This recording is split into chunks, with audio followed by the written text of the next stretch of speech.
Right, Mr. TALIAFERRO, how's everybody doing out there? We're about to get into something that you guys always seem to love when I do it on my platform. So I guess what I want to do here, because I've had a lot of new subscribers over the last few months, and I guess I haven't really broke down things. We did a lot of news stories. Unfortunately, for some odd reason, a lot of artists have gotten arrested over the last few months, and so a lot of our stories have been catered to that. And with all these artists getting arrested, it ain't been a lot of music dropping. Like, people are right now just starting to drop music. I say over the last 3 weeks since Khaled's dropped, it's been heating up in the music game, right? I kind of told y'all that. Anyway, so remember, it was just a lot of arrests, a lot of bullshit going on in the culture, and not a lot of music dropping. So it's kind of been dry with the music. But what I like to do here on this platform is break down lyrics, actually talk about music. Obviously, because of copyright with YouTube and they shit, we can't necessarily put music in the videos, but we go do these like lyrical miracle breakdowns, what I call them. Like, we do stuff like that. I like talking about artists who, whenever they come, they got something to say. For example, Drake just dropped a new record with Ricky Rose, Rick Ross.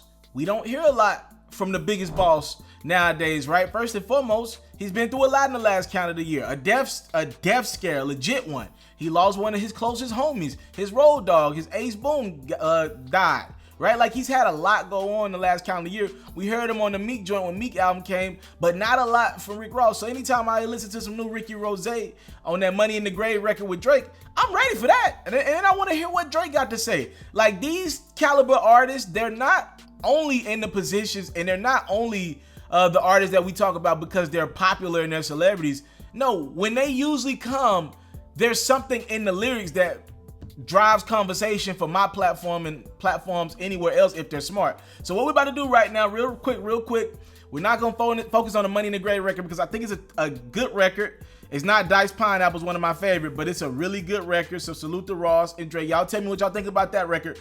But we're gonna focus on the other record Drake dropped, which he kind of got in that 6 p.m. in whatever Calabasas bag, or what, 1 a.m. in Toronto bag. Y'all know the records I'm talking about. He got in that bag. The name of this record is called O Muerta. I hope I'm getting that right.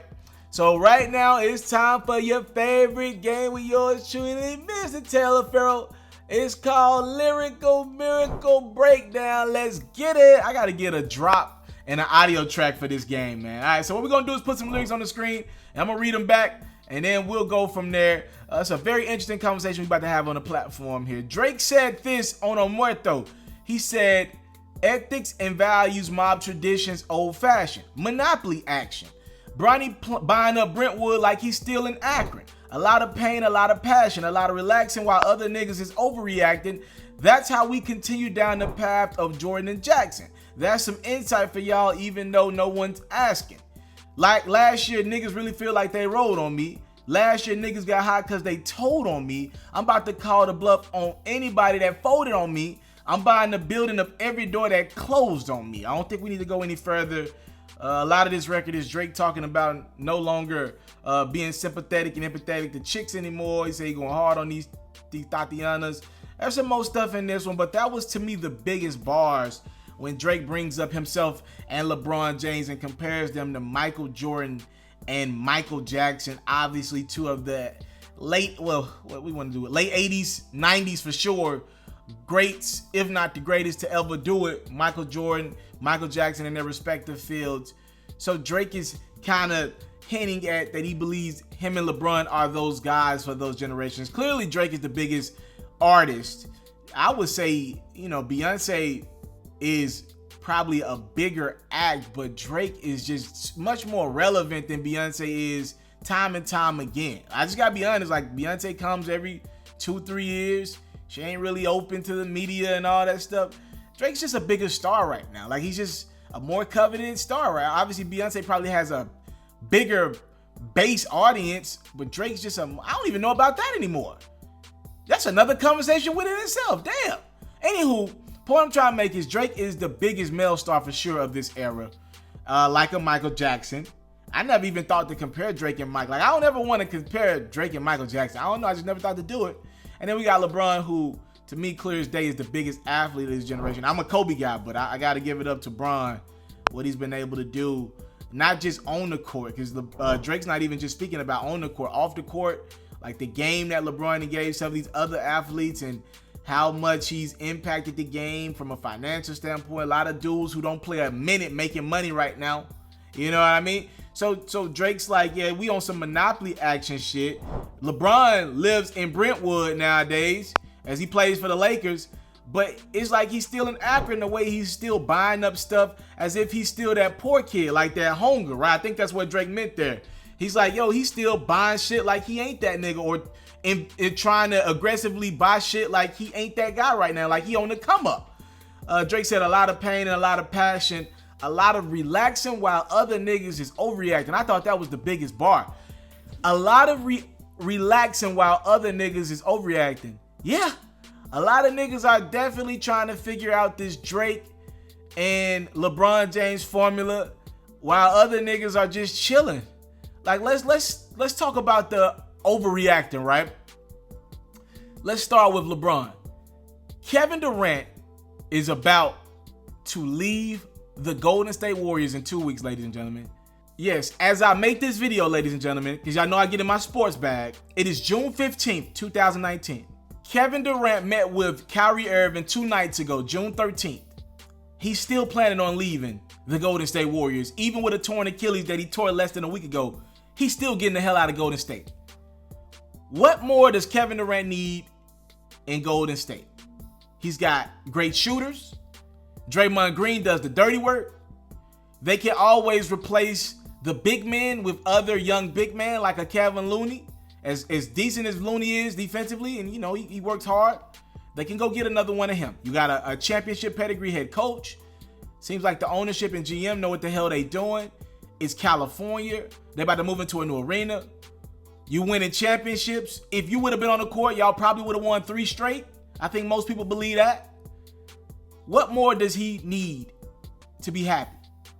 Well, he's not happy 100% because he's about to leave that to go chase championships. He's going to chase championships and legacy. He's going to New York where nothing's guaranteed. They got bad ownership. They don't have a great team. Even if him and Kyrie go, I still wouldn't put them as the favorites in the East. Not yet. Especially if Kawhi stay in Toronto. Giannis gonna get a jumper. So we got Kevin Durant about to overreact because he's chasing LeBron. He's chasing being the greatest of this generation.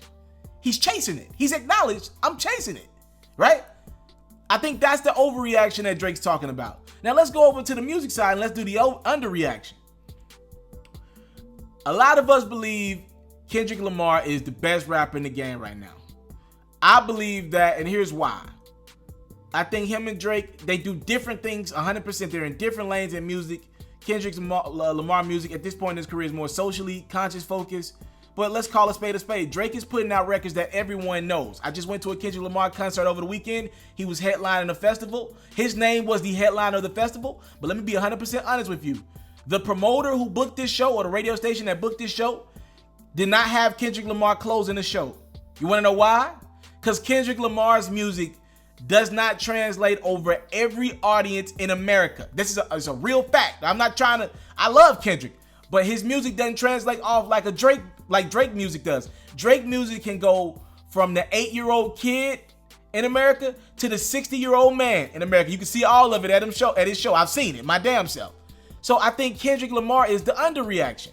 To me, if we're talking rapping, because Kendrick has no blemishes on his resume, Kendrick's got to be the better rapper. Drake's got that ghostwriting thing over his head that I'll never let go. But I had to give it to the kid from the 6 because he comes with music every freaking year. He don't ever take his foot off the damn gas. He don't ever take his foot off the gas. So yes, Kendrick's the better rapper, but we're talking about legacy. When you're 60 years old, your kid's asking you, yeah, who did you listen to back in the day? Shit, I'm gonna have to say Drake controlled music. Yeah, I might throw in that Kendrick was the best rapper, but there's a lot of great rappers if you want to have that convo that ain't even getting the fame nowhere near Kendrick or Drake. Who meant the most in this era?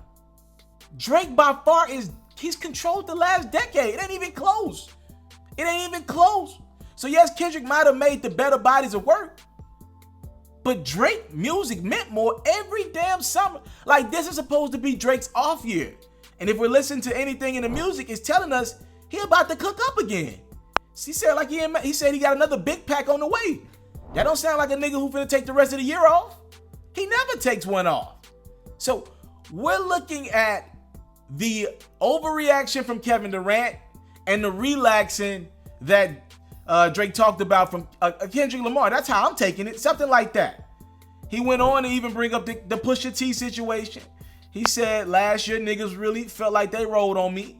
Last year niggas got hot because they told on me. I'm about to call the bluff off anybody that folded on me. I'm buying the building of every door that closed on me. I think that's like an Adidas bar.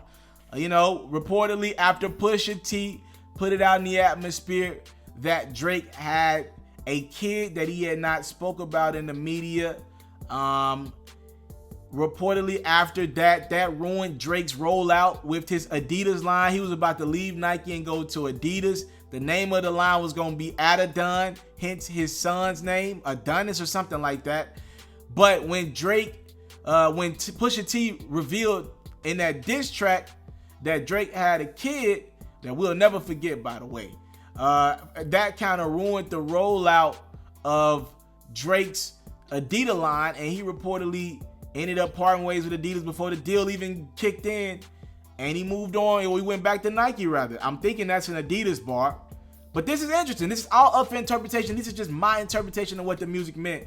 I love having these conversations because I got a demographic that kind of spreads out too, from about 40 to 20, 15, somewhere along the lines of that. So for all my OGs out there, male or female, y'all talk to me in the comment box below.